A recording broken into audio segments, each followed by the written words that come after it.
दोस्तों, आज मैं आपको सन 1800 की दुनिया में लेकर जाने वाला हूँ, जहाँ आप महसूस करेंगे कि हमारे पूर्वजों ने अपनी ज़िंदगी किस तरह से जी होगी। नमस्कार दोस्तों, तो आइए आज जानते हैं 200 साल पहले हमारा भारत कैसा था। शुरुआत करते हैं अंग्रेज़ों की भारत आने से। उन्होंने 16वीं शताब्दी में भारत में दस्तक दे दी थी। आपको जानकर हैरानी होगी कि जब शाहजहां आगरा में ताजमहल बना रहा था, तो वहीं दूसरी तरफ अंग्रेज भारत में पैर पसारने की कोशिश कर रहे थे। उस समय भारत में छोटे बड़े कई राजाओं के अलावा दो बड़ी ताकतें मौजूद थीं। एक थी औरंगजेब की मुगलिया सल्तनत और दूसरी थी मराठा साम्राज्य। अंग्रेजों ने इंतजार किया कि ये दोनों आपस में लड़ें। अंग्रेजों ने इसके लिए कई कोशिशें भी की और इसके सालों बाद अंग्रेज धीरे धीरे विभिन्न जगहों पर भारत में सत्ता में आने लगे और इनकी ये मंशा कामयाब होने में 100 से भी ज़्यादा साल लग गए थे। और फिर ऐसा साल आया सन 1800 का। आज से करीब 200 साल पहले और आज के भारत में करीब करीब सभी क्षेत्रों में बदलाव हो गया है। सन 1800 के समय भारत या दुनिया में कोई बड़ी टेक्नोलॉजी नहीं हुआ करती थी। हमारे यहाँ अधिकांश लोग धोती और गमछा पहना करते थे और बहुत अमीर लोग कुर्ता पहन लिया करते थे। उस समय ज़्यादातर जगहों पर भीड़ भाड़ नहीं हुआ करती थी। पूरे भारत में करीब 16 करोड़ लोग ही थे। पूरा भारत यानी कि अखंड भारत, जो भारत, पाकिस्तान, बांग्लादेश, म्यांमार और अफगानिस्तान से मिलकर बना था, यानी कि आज के इन 5 देशों के विस्तार में सिर्फ 16 करोड़ लोग ही रहा करते थे। उस समय भारत में बहुत ज़्यादा प्रपोर्शन नहीं हुआ करते थे। अधिकांश लोग तो किसान हुआ करते थे, जो पूरा दिन खेती बाड़ी और पशुपालन करते थे और शाम को अपने घरों में आकर भजन कीर्तन सत्संग किया करते थे। फिर रात में जल्दी सोना और सुबह जल्दी से उठ जाते थे।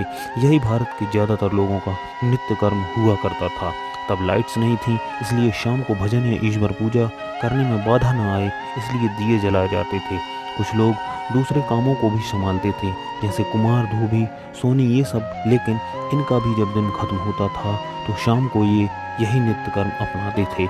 ये तो हुई गांव की बात, और उस समय इतने गांव थे कि गांव ही भारत को रिप्रेजेंट करते थे। शहर बहुत कम हुआ करते थे, और शहरों की बात करें तो ज़्यादातर लोग मिलों में मजदूरियाँ किया करते थे। उस समय लोगों का काम बहुत मेहनत का हुआ करता था, क्योंकि उस समय ना तो बिजली थी और ना ही आज की कोई आधुनिक टेक्नोलॉजी। भारत में बिजली सन 1840 में आई, लेकिन भारत के गांव में बिजली पहुंचने में और कई साल लग गए। एक डाटा के अनुसार सन 1800 के आसपास एक यूरोपियन क्लर्क की सैलरी 40 पाउंड थी, और वही एक आम इंडियन की तनख्वाह 40 गुना कम थी। इससे आप ये अंदाज़ा लगा सकते हो कि भारतीय किसानों की क्या आय रही होगी। ऊपर से किसान हर साल बाढ़, सूखे और लगान की मार भी झेलते थे। उस समय कुछ अमीर तबक्का भी हुआ करता था, जिसमें से सब नहीं, लेकिन कुछ लोग हमेशा से ये फिराक में रहते थे कि कैसे करके अंग्रेज़ों के साथ उनकी दोस्ती हो जाए। और कुछ अमीर अपनी सूझबूझ और स्किल के माध्यम से ठीक ठाक पैसे कमा लेते थे। आज के समय में बीमारियां आम हो गई हैं, लेकिन उस वक्त भी कई बीमारियां मौजूद थीं। जैसे कॉलरा और प्लेग आम थे। इन बीमारियों की कोई दवा नहीं थी और इसके सामने लोग बेबस थे। अधिकतर दिक्कत प्रसव में होती थी, और जानकारी के अभाव में कई महिलाओं को प्रसव में ही जान से हाथ धोना पड़ता था, और इसके कारण कई सारे बच्चों की भी ज़िंदगी चली जाती थी।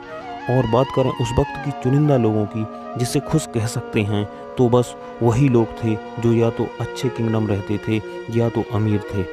दबे कुचले लोग गरीबी और बदहाली के कारण ही बेबस थे। और बात करें एजुकेशन की, तो उस वक्त 10% से भी कम भारतीय पुरुष पढ़े लिखे थे और 1% से भी कम महिलाएं पढ़ी लिखी थीं। और इनमें से ज़्यादातर आंकड़ा शहरों का ही है। गांव में तो इससे भी बदतर हालात थे।